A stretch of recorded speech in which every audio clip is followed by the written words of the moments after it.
Real battle field में तो हमें फुल लेंथ एग्जाम ही फेस करना है, तो हमें उसका एप्टीट्यूड डेवलप करना है. Anyone is misguiding you that focus on current affairs more, उनकी बात मत सुनिए. ओके, इस प्लान की वजह से क्या होगा दोस्तों, आपका स्टैटिक 4 टाइम्स रिवाइज हो जाएगा. कौन से टॉपिक से मैक्सिमम क्वेश्चंस आते हैं? Do I have to fear कि मुझे पूरी 500-600 पेजेस की किताब पढ़नी है? Follow this.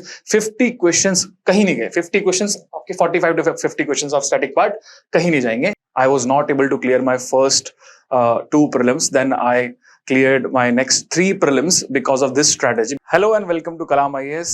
My name is Rohit Gochar, and we are going to start with a very important discussion, that is UPSC Prelims 2026.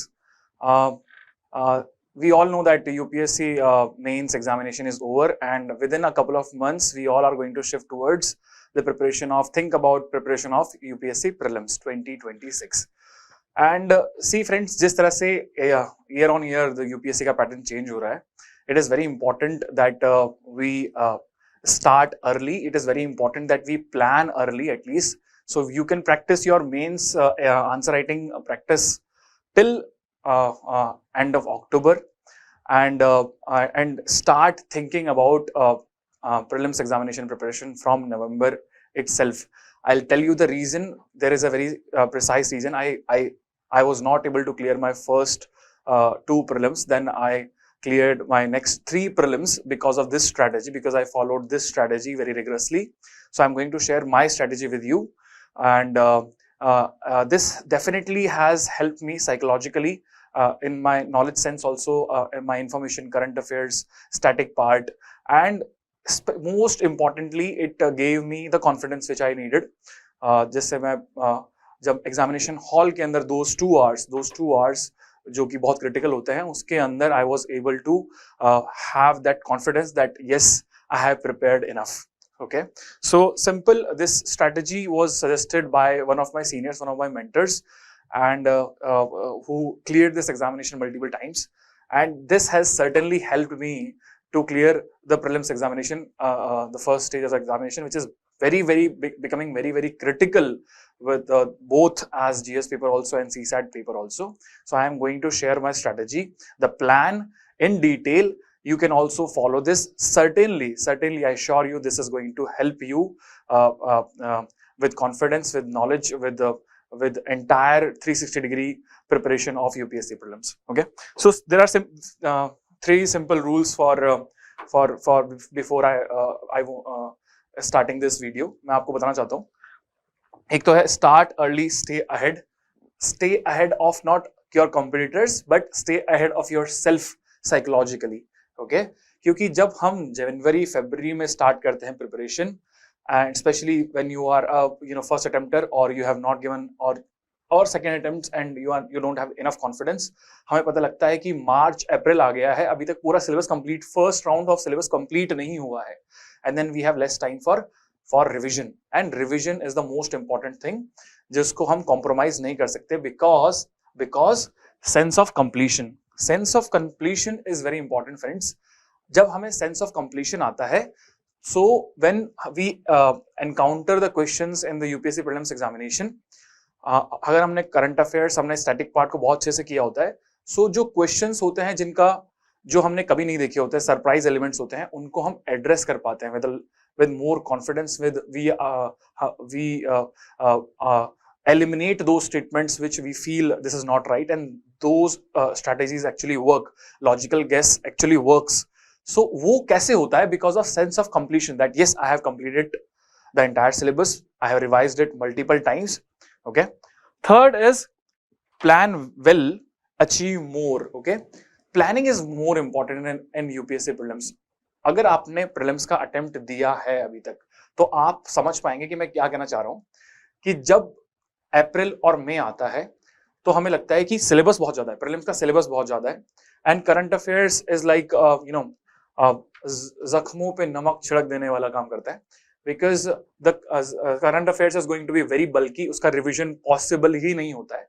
Static part का मल्टीपल रिविजन हो जाए तो हमें बहुत ज्यादा कॉन्फिडेंस आ जाएगा.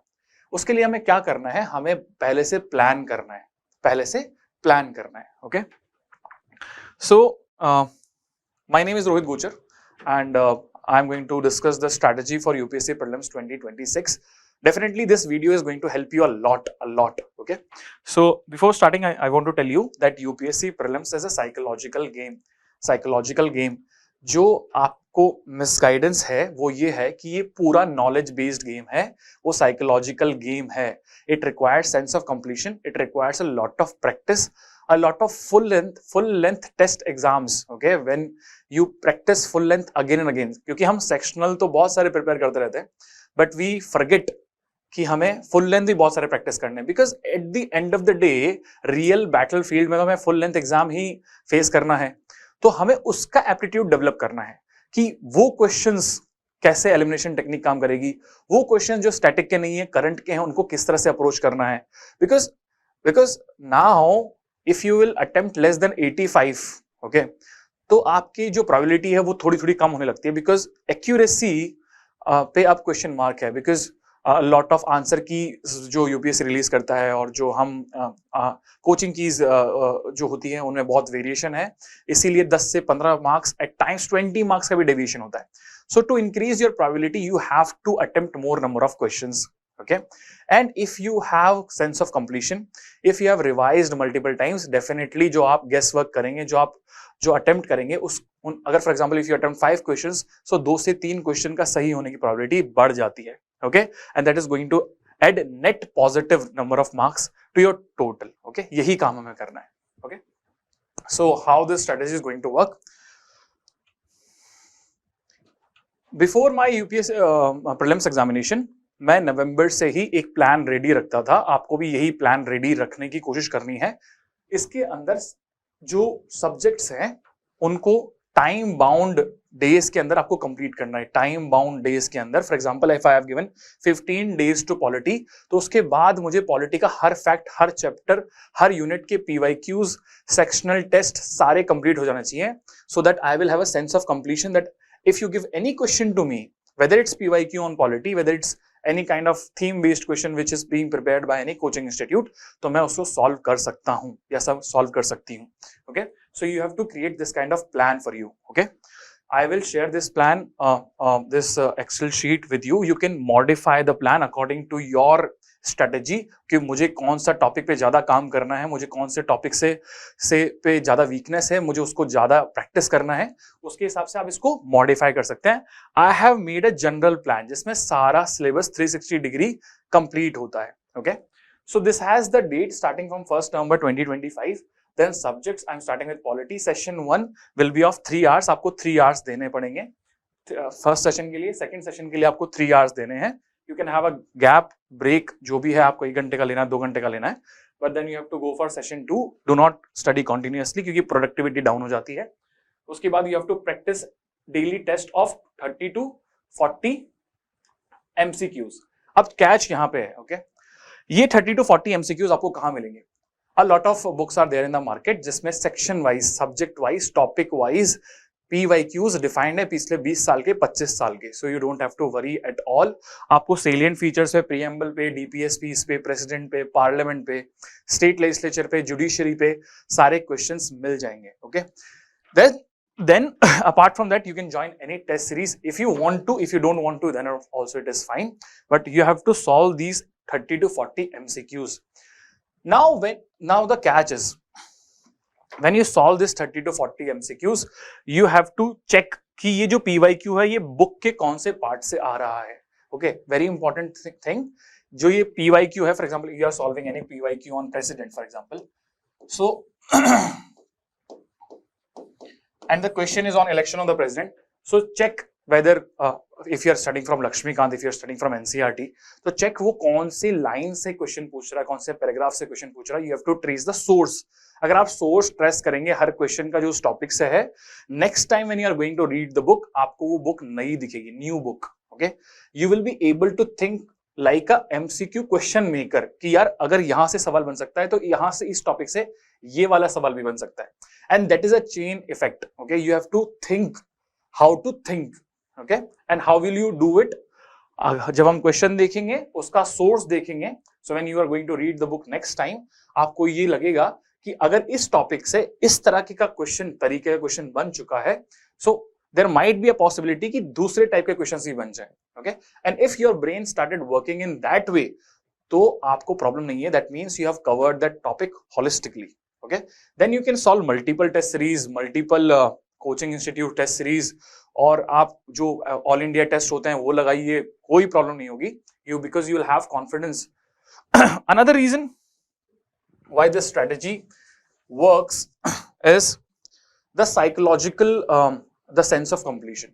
Okay, when you study each and every topic of the subject, for example polity, why I am taking polity first, because इसका cost benefit analysis सबसे ज्यादा है. You have to read just one book and around 16 to 17 questions. That means 17% of the UPSC paper is going to come from this one subject. आपको multiple books पढ़ने की जरूरत नहीं है. You can read that one book. Okay, उसके बाद second thing is you have to compartmentalize. आपको पूरे सिलेबस को कंपार्टमेंटलाइज करना है. ओके, और you now what is going to happen, I have written over here R1, R2, R3. So when you do it for the first time, when you do it for the first time, do not mark green tick in R1. It is just a first reading. Okay, जब आप इसको complete कर देंगे, when you are going to come for the first revision, that time mark green tick on R1. It is a psychological exercise कि मैंने इसको दूसरी बार complete कर दिया है. ओके, मैंने ये सब्जेक्ट दूसरी बार कंप्लीट कर दिया है, ये टॉपिक मैं 2 बार पढ़ चुका हूं. Okay, then you can cover the entire polity. Then but the bottom line is कि if you have decided, अगर मैंने 3 hours वाले सेशन में 15 दिन का डिसाइड कर दिया, तो 15 दिन में खत्म हो जाना चाहिए. कुछ भी हो भले ही, पर वो खत्म हो जाना चाहिए. अगर आपको सेशंस का ड्यूरेशन बड़ा करना है, because my study plan used to be around 10 hours. Okay, 10 hours to 12 hours for prelims, और आपको ये देना ही पड़ेगा. इफ यू वोंट गिव तो आपको ट्रबल आएगा लास्ट में. Okay, because you don't know, last में CSAT पे भी बहुत ज्यादा टाइम देने की जरूरत पड़ती है. So you have to complete your syllabus first. Okay, then I starting with history, then all the same pattern I'm doing it with geography. By 16 December, by mid of December, पूरा नवंबर में मेरा polity and history हो गया. Then by you can modify the subject also, because if, like for example, if you want to study geography second, you can have geography, you can modify it. Then by mid of December I have completed geography. Then by the end of December, before 2026, I have completed economy. Okay, revision of economy. What have I done? मेरे 4 major subjects खत्म हो गए हैं before even when that, अभी जनवरी भी नहीं आया है. Okay, then from first starting of the January to the mid of January, you can have environment and ecology with all the topics covered, with all the MCQs. Then by the end of January, you can complete science and technology, international relations. Then you can focus entire February till 20th. This plan is going to end on 20th February. ये 20 फरवरी को and हो जाएगा. Okay, तब तक आपको CSAT का भी practice कर लेना है. Okay, now let's see the outcome ये होगा दोस्तों, आउटकम ये होगा कि bye the end of 20th फरवरी आपका जो फर्स्ट फाउंडेशन है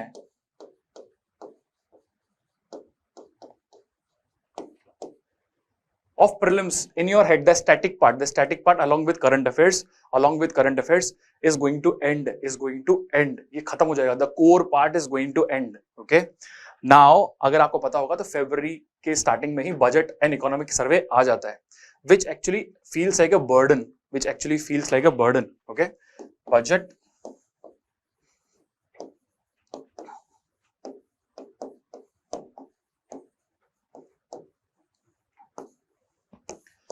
और आप देखते होंगे कि YouTube पे बहुत सारे जो है उन्होंने बजट का भी 2-3 घंटे का वीडियो डाल दिया है, इकोनॉमिक सर्वे का भी 2-3 घंटे का वीडियो डाल दिया है, और अब वो कैसे कंप्लीट होगा. मेरा तो अभी सिलेबस बीच में कुछ और चल रहा है. ओके, मार्च में यू मस्ट हैव नोटिस्ड कि coaching institutes, multiple coaching institutes provide there annual compilation of current affairs. Okay, वो स्टार्ट होता है. अगर यही प्लान 20 फरवरी की जगह अगर अप्रैल या मई में खत्म हो रहा होता, तो मेरे प्लान के बीच में करंट अफेयर बम्बार्डमेंट होता और मेरा जो स्टैटिक वाला पार्ट है वो पीछे रह जाएगा. So the trick, the catch over here is कि current affairs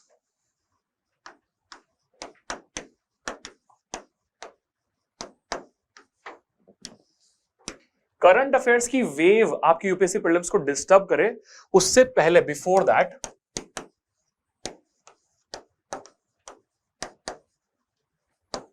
your static part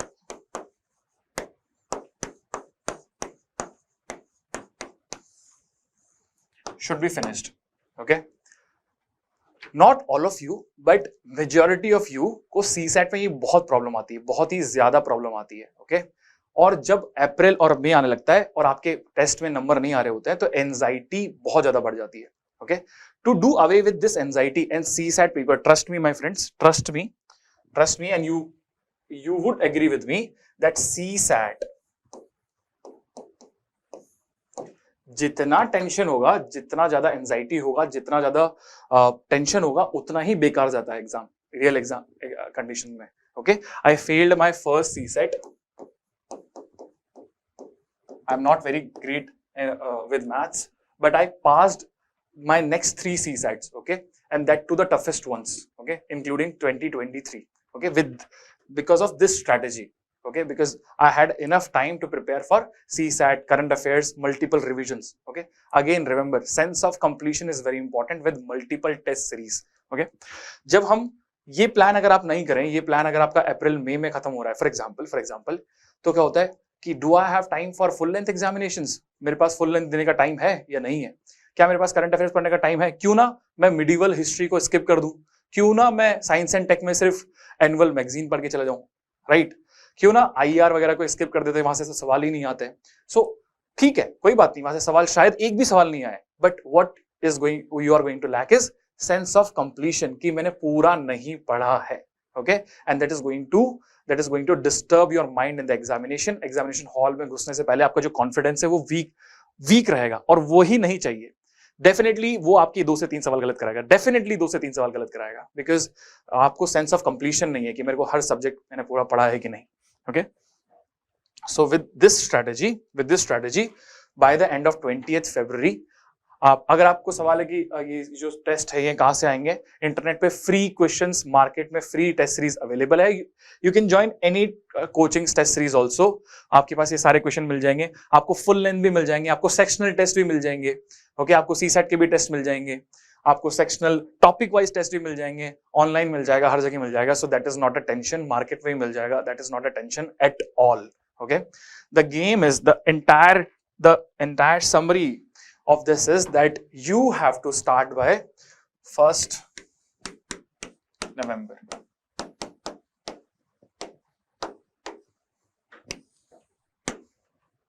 Okay, and you must end it by mid February. इसके बाद क्या,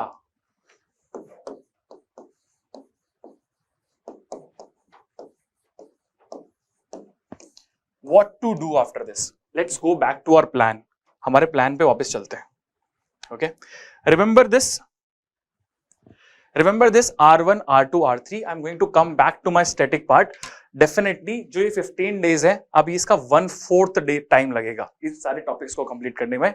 आई एश्योर यू, अगर आपने फर्स्ट आइट्रेशन में 3-3 घंटे के सेशन लगा के डिसिप्लिन के साथ, because you will have calmness of mind, because I have enough time for prelims. Okay, and I can give my focus attention to each and every topic properly. और आपने इतने सारे क्वेश्चन सॉल्व किए, PYQs along with any test series whichever you have, definitely इसका 1/4 time लगेगा आपको revise करने में. तो when you go next time you put R1. okay, आप यहाँ पे R1 टिक पे टिक लगाइए कि I have revised this part. okay, then you can put tick on this. ये जो ग्रीन टिक होता है my friends, this is all for yourself, your brain. Okay, I did it multiple times. All toppers do this. Okay, then you will complete the entire thing. अब यहाँ पे क्या catch है, यहाँ पे आप सब्जेक्ट स्पेसिफिक करंट अफेयर्स को integrate कर सकते हैं. Okay, like with current linkages. Okay, the next time when you will approach the subject, फिर उससे कोई करंट अफेयर से कोई नया बिल आया, कोई अमेंडमेंट आया, तो उसको कवर कर लेना इस बार में, ठीक है। तो करंट अफेयर्स इंटीग्रेशन इस फर्स्ट रिवीजन में करना ही है, बिकॉज फरवरी में बजट भी आ जाएगा, फरवरी में कंपाइलेशन भी आ जाएगा, सब आ जाएगा। फिर मैं हिस्ट्री पे जाऊंगा, फिर मैं ज्योग्राफी पे, इकोनॉमी में, पॉलिटी में। I will do the R1 part by the end of March और mid March. 1 month is needed, 1 महीना चाहिए आपको। 3 महीने का जो हमारा 90 या फिर 100 डेज का प्लान है, इसको हमें 30 डेज में फिर से कंप्लीट करना है, R1 part. And you can, अगर आप कंटिन्यूअसली फुल लेंथ टेस्ट दे सकते हैं। फुल लेंथ टेस्ट देने के लिए सब्जेक्ट सिलेबस को कंप्लीट करने की नीड नहीं है मेरे फ्रेंड्स। कितने भी कम मार्क्स आए, don't fear from full length examination, because at the end of the day आपको एप्टीट्यूड इसी तरह से डेवलप करना है कि वो क्वेश्चन जो मैंने पढ़ा ही नहीं है, वो क्वेश्चन जो मैंने कभी सुना नहीं है, वो टॉपिक जो which I have no idea, can I apply my logic? Is any trick being applied over here? क्या यहाँ पे कोई लॉजिक लग रहा है? क्या कोई हिंट मिलता है? क्या लैंग्वेज है यूपीएससी की? Try to focus more on previous year questions. Previous year questions पे ज्यादा ध्यान देना है। In my upcoming videos I am going to show you proof of each and every topic. जैसे पॉलिटी के प्रूफ बताऊंगा मैं आपको कि उनकी क्या ट्रिक्स होती है, सब्जेक्ट स्पेसिफिक ट्रिक होती है, हिस्ट्री की अपनी ट्रिक होती है, ज्योग्राफी की अपनी ट्रिक होती है। एक common trick, extreme statements and only लगा दिया, ये दिस इज नॉट जिसपे हम रिलायबल हो सकते हैं। Hints are there, tricks are there, but they are subject specific, not universal. Okay, हर जगह लग जाएगी ऐसा नहीं है। Okay, so we will discuss that. We are also going to discuss in the upcoming videos की पॉलिटी में कौन से टॉपिक्स ज्यादा इंपॉर्टेंट है, किनको सबसे ज्यादा टाइम देना है, क्योंकि I will show you with proof from last 5 years questions. उन टॉपिक्स से 50 to 60% ऑफ द क्वेश्चंस आते हैं। 5 topics in polity, I will show you with proof from the book with previous year questions. You can recheck it. Okay, from geography I'll show you the proof कि सवाल कहां से आते हैं, maximum focus कहां होता है. That is going to refine your preparation. Okay, then you can come by the mid March से mid April you are going to go for R2 में क्या होता है फ्रेंड्स? नॉर्मल प्लान में करंट अफेयर्स कभी रिवाइज नहीं होते, कभी रिवाइज नहीं होते हैं। ओके, नहीं होते हैं। इफ यू आर प्रो, अगर आप बहुत ज्यादा एक्सपीरियंस प्रीलिम्स में हैं और आपका सेंस ऑफ कंप्लीशन है और आपको सब कुछ आता है, that is different. I am talking about जिसका फर्स्ट अटेम्प्ट है, जिसका 1 या 2 अटेम्प्ट हुआ है, जिसको प्रीलिम्स में कॉन्फिडेंस नहीं आता, उसकी बात कर रहा हूं। वो जनवरी से स्टार्ट करते हैं, अप्रैल आने लगता है, वो करंट अफेयर्स रिवाइज नहीं कर पाते। ओके, बिकॉज जब वो टेस्ट सीरीज दे रहे होते हैं तो they might make mistakes in very general and basic questions, तो उनको डर लगता है, वो वापस से स्टैटिक पढ़ने की कोशिश करते हैं और वहीं पे ब्लंडर स्टार्ट हो जाता है। And the YouTube, online, Telegram is bombarding you with current affairs. You leave static part and you jump on to current affairs, और जब आप एक्चुअल एग्जामिनेशन हॉल में जाते हैं तो आपको पता लगता है कि सवाल तो स्टैटिक से आए, करंट से तो सवाल ही नहीं आए। वो जो 1500-2000 पेजेस के जो नोट्स हमें दिए थे, उनमें से मुझे एक भी डायरेक्ट लिंकेज नहीं बन रहा है। Apply common sense also. अगर वहां से सवाल आता भी है तो 2000 पेजेस को आप कभी रिवाइज कर पाएंगे? नहीं कर पाएंगे। Okay, nowadays the coaching institutes are providing updated current affairs, updated subject specific current affairs, so that is not practically possible, that is not humanly possible. Okay, so you have to apply your logic कि क्या चीज है जिसको मैं बार बार revise कर सकता हूं। The answer is static part. Okay, यहां से 40 to 45 to 50 क्वेश्चंस आने ही आने हैं। I will show you with proof 2025, 2024, 23, 22, 21, 2020। वहां से लैंग्वेज के साथ पेपर आता है। ओके, आई श्योर, जैसे for example if you tell me that read this book, it has 500 pages, और ये हमको पॉलिटी है या फिर ये हिस्ट्री है, यहां से 17 क्वेश्चंस आएंगे ही आएंगे, और वो 500 पेजेस डराने के लिए होते हैं। उसमें से कुछ टॉपिक्स होते हैं जो बहुत इंपॉर्टेंट होते हैं। We are going to discuss that in the upcoming videos. Okay friends, okay, so static part is very important. Once you get confidence in static part, once you get confidence कि वो 40-45 questions मेरे गलत नहीं होने चाहिए, नहीं होंगे, then you can focus, integrate current affairs with your static part in the R2. देखिए क्या हो रहा है, by 20th February you have completed your static part. ठीक है, now current affairs आ रहे हैं, but you don't fear because आने दो उनको, पढ़ लेंगे, because static part तो मैंने एक बार पढ़ लिया है। जब मैं दूसरी बार स्टैटिक पार्ट पढ़ूंगा R1 के अंदर, तो मैंने उसको करंट अफेयर्स को एक बार इंटीग्रेट कर लिया है। जब मैं दूसरी बार पढ़ूंगा करंट अफेयर्स कोई डरने वाली बात नहीं है दोस्तों। करंट अफेयर्स क्या होते हैं? करंट अफेयर्स पॉलिटी के ज्यादा करंट अफेयर्स नहीं होते हैं, हिस्ट्री के ज्यादा करंट अफेयर्स नहीं होते हैं। करंट अफेयर्स किसके होते हैं? इकोनॉमी के सबसे ज्यादा करंट अफेयर्स होते हैं, because the budget comes, because of the government schemes, economic survey. उसके बाद सेकंड रैंक पे जो सबसे ज्यादा करंट अफेयर्स होते हैं वो साइंस एंड टेक के होते हैं। ओके, जिनका भी एप्लीकेशन आता है, ऐसा नहीं होता कि वो सीधे सीधे करंट अफेयर्स को डायरेक्टली पूछ लेते हैं, ऐसा आपको कभी देखने को नहीं मिलेगा। ओके, सो और एक कुछ आईआर के सवाल होते हैं, that's it. Then comes R3, that means R3 first revision, first part, first level,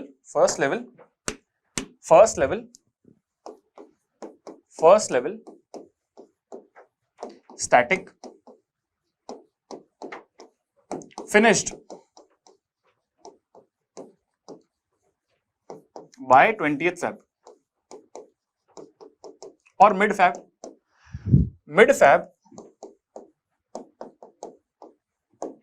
mid March, R1 इसमें क्या आएगा? Static plus current affairs. Mid March, mid अप्रैल,